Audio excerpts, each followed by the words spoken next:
বাংলাদেশের আইন কতটা জঘন্য হলে এর মতো একটা বুইরা মহিলা আমার ধর্ষণ মামলা দেয়। 50 বছরের বুইরা মহিলা এর আবার কেউ ধর্ষণ করে কেমনে? এটা তুই করে যায় প্রমাণ করিস। আরে এগুলা করতো তোকে কিনা রে, তোরা তো বড় লোক, আমরা তো গরিব। বিএমডব্লিউ এ ঘুরি, ঢাকায় 4-5টা চুল কাটার সেলুন আছে, আমরা তো গরিব। কোর্ট আইন এগুলা তো আমাগো লেগে না, এগুলা তো তোকে কিনা। একটা ছেলে কতটা অসহায় হইতে পারে আমি বুঝাইতে পারবো না। একটা ছেলে কতটা অসহায় হইতে পারে, একটা দুইটা না 5-5টা মামলা করতে এই বজ্জাত মহিলা আমার নামে। আমার যেমনে খুশি অমনে না চাইতাছে। আমার একটা লাইফ আছে ভাই, আমিও মুভ অন করতে চাই। আমি ঘুরমু ফিরমু চুদলিং বং করমু, খাইয়া দিমু, ফষ্টি নষ্টি করমু মেয়াগো লগে।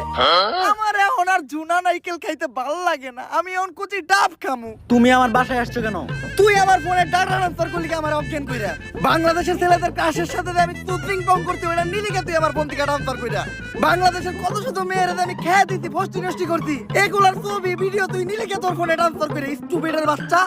হ্যালো, মুমিনুল আসছে আমার বাসায়। ওরে যেই কাজের জন্য আনছি এই কাজ না কইরা ও মারামারি করতেছে। আপনারা তাড়াতাড়ি 465-তে আসেন। স্টুপিড মহিলা কি বলে ওর বাসায় নাকি আমি মারামারি করতাছি? তাহলে কি করতেছো তুমি? তুই বল আমি কি করতাছি? তুমি জানো তুমি কি করতেছো? তরে চুদলিং পং না করলে তুই মামলা উঠাবি না। কি তরে চুদলিং পং না করলে তুই মামলা উঠাবি না, তুই কর। এটা আমি কোথায় বলছি? অনলাইনে বলবি নাকি তুই এইটা? বাবা রে কি পল্টিবাস মহিলা রে, ওরে চুদলিং পং করতে দে, আমার জীবনের চুদলিং পং হয়ে গেছে। কেউ আমার এই জায়গা থেকে বাঁচান। Okay, let's go. কানের নিচে 2 মিনিট বাজায় তুমি একবারে চাইলেন্ট হয়ে যাইবা। নে বাজা বাংলাদেশের আইন কতটা জঘন্য হইলে এর মতো একটা মহিলা ধর্ষণ মামলা আমাকে দিতে পারে?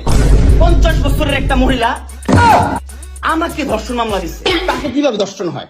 তোকে কিভাবে ধর্ষণ হয়? সেটা তুই কোর্টে যে প্রমাণ করিস।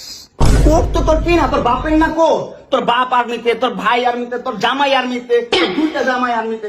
তোর তো আইন কি না, আর আমরা তো গরিব মানুষ।